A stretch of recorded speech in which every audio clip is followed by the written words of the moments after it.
Chapter 21. It would work. They could make it work, Jonas told himself again and again throughout the day. But that evening, everything changed. All of it. All the things they had thought through so meticulously fell apart.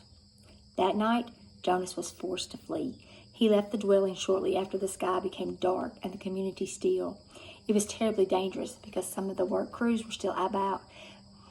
But he moved stealthily and silently, staying in the shadows, making his way past the darkened dwellings and the empty central plaza toward the river. Beyond the plaza, he could see the house of the old, with the annex behind it, outlined against the night sky. But he could not stop there. There was no time. Every minute counted now, and every minute must take him farther from the community. Now he was on the bridge, hunched over on the bicycle, pedaling steadily. He could see the dark, churning water far below. He felt surprisingly no fear, nor any regret at leaving the community behind. But he felt a very deep sadness that he had left his closest friend behind. He knew that in the danger of his escape, he must be absolutely silent. But with his heart and mind, he called back and hoped that with his capacity for hearing beyond, the giver would know that Jonas had said goodbye. It had happened at the evening meal. The family unit was eating together as always, Lily chattering away, mother and father making their customary comments, and lies, Jonas knew, about the day. Nearby, Gabriel played happily on the floor, babbling his baby talk, looking with glee now and then toward Jonas, obviously delighted to have him back after the unexpected night away from the dwelling. Father glanced down toward the toddler. "Enjoy it, little guy," he said. "This is your last night as a visitor." "What do you mean?" Jonas asked him. Father sighed with disappointment. "Well, you know he wasn't here when you got home this morning because we had him stay overnight at the nurturing center. It seemed like a good opportunity with you gone to give it a try. He'd been sleeping so soundly." "Didn't it go well?" Mother asked sympathetically. Father gave a rueful laugh. "That's an understatement. It was a disaster. He cried all night. Apparently, the night crew couldn't handle it. They were really frazzled by the time I got to work." "Gabe, you naughty thing," Lily said with a scolding little cluck toward the grinning toddler on the floor. "So," Father went on, "we obviously had to make the decision. Even I voted for Gabriel's release when we had the meeting this afternoon." Jonas put down his fork and stared at his father. "Release?" he asked. Father nodded. "We certainly gave it our best try, didn't we?" "Yes, we did," Mother agreed emphatically. Lily nodded in agreement too. Jonas worked at keeping his voice absolutely calm. "When?" he asked. "When will he be released?" "First thing tomorrow morning. We have to start our preparations for the naming ceremony, so we thought we'd get this taken care of right away." "It's bye-bye to you, Gabe, in the morning," Father had said in his sweet sing-song voice. Jonas reached the opposite side of the river, stopped briefly, and looked back. The community where his entire life had been lived lay behind him now, sleeping. At dawn, the orderly, disciplined life he had always known would continue again without him. The life where nothing was ever unexpected or inconvenient or unusual. The life without color, pain, or past.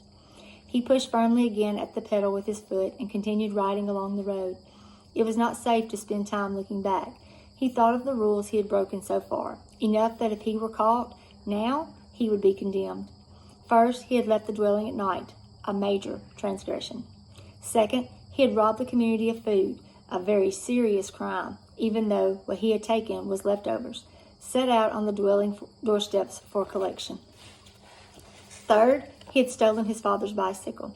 He had hesitated for a moment, standing beside the bike port in the darkness, not wanting anything of his father's, and uncertain as well whether he could comfortably ride the larger bike when he was so accustomed to his own.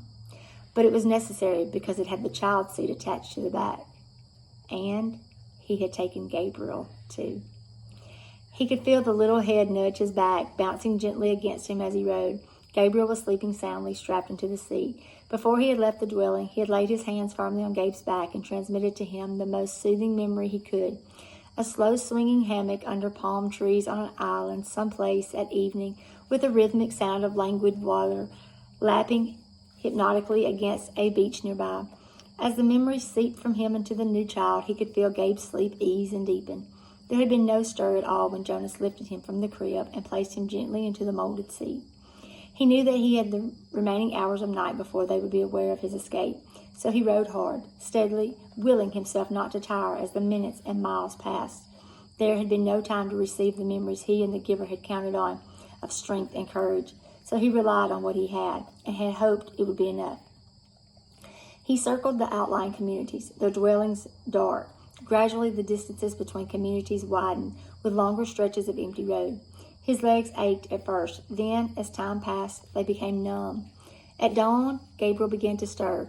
They were in an isolated place, fields on either side of the road, were dotted with thickets of trees here and there. He saw a stream and made his way to it across a rutted, bumpy meadow. Gabriel, wide awake now, giggled as the bicycle jolted him up and down. Jonas unstrapped Gabe, lifted him from the bike, and watched him investigate the grass and twigs with delight. Carefully, he hid the bicycle in thick bushes. "Morning meal, Gabe." He unwrapped some of the food and fed them both. Then he filled the cup he had brought with water from the stream and held it for Gabriel to drink. He drank thirstily himself and sat by the stream, watching the new child play. He was exhausted. He knew he must sleep, resting his own muscles and preparing himself for more hours on the bicycle. It would not be safe to travel in daylight. They would be looking for him soon. He found a place deeply hidden in the trees, took the new child there, and lay down, holding Gabriel in his arms. Gabe struggled cheerfully as if it were a wrestling game, the kind they had played back in the dwelling, with tickles and laughter. "Sorry, Gabe," Jonas told him. "I know it's morning, and I know you just woke up, but we have to sleep now." He cuddled the small body close to him and rubbed the little back. He murmured to Gabriel soothingly. Then he pressed his hands firmly and transmitted a memory of deep, contented exhaustion. Gabriel's head nodded after a moment and fell against Jonas's chest. Together the fugitives slept through the first dangerous day. The most terrifying thing was the plains.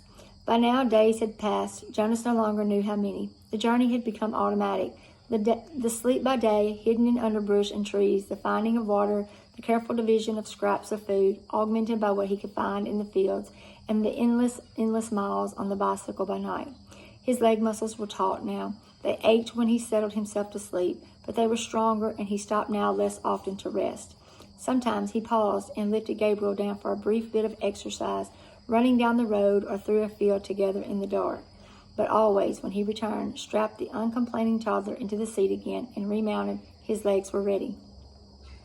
So he had had enough strength of his own, and had not needed what the giver might have provided, had there been time. But when the planes came, he wished that he could have received the courage. He knew they were search planes. They flew so low that they woke him with the noise of their engines, and sometimes, looking out and up fearfully from the hiding places, he could almost see the faces of the searchers. He knew that they could not see color, and that their flesh, as well as Gabriel's light golden curls, would be no more than smears of gray against the colorless foliage. But he remembered from his science and technology studies at school that the search planes used heat-seeking devices which could identify body warmth and would hone in on two humans huddled in shrubbery. So always, when he heard the aircraft sound, he reached to Gabriel and transmitted memories of snow, keeping some for himself. Together they became cold, and when the planes were gone, they would shiver, holding each other until sleep came again. Sometimes, urging the memories into Gabriel, Jonas felt that they were more shallow, a little weaker than they had been. It was what he had hoped, and what he and the giver had planned, that as he moved away from the community, he would shed the memories and leave them behind for the people. But now, when he needed them, when the planes came, he tried hard to cling to what he still had of cold and to use it for their survival. Usually the aircraft came by day when they were hiding, but he was alert at night too, on the road, always listening intently for the sound of the engines. Even Gabriel listened and would call out, "Plane! Plane!" sometimes before Jonas had heard the terrifying noise. When the aircraft searchers came, as they did occasionally during the night as they rode, Jonas sped to the nearest tree or bush, dropped to the ground, and made himself and Gabriel cold. But it was sometimes a frightening, close call. As he pedaled through the nights, through isolated landscape now, with the communities far behind and no sign of human habitation around him or ahead, he was constantly vigilant, looking for the next nearest hiding place should the sound of engines come. but the frequency of the planes diminished. They came less often and flew, and when they did come, less slowly, as if the search had become haphazard and no longer hopeful. Finally, there was an entire day and night when they did not come at all.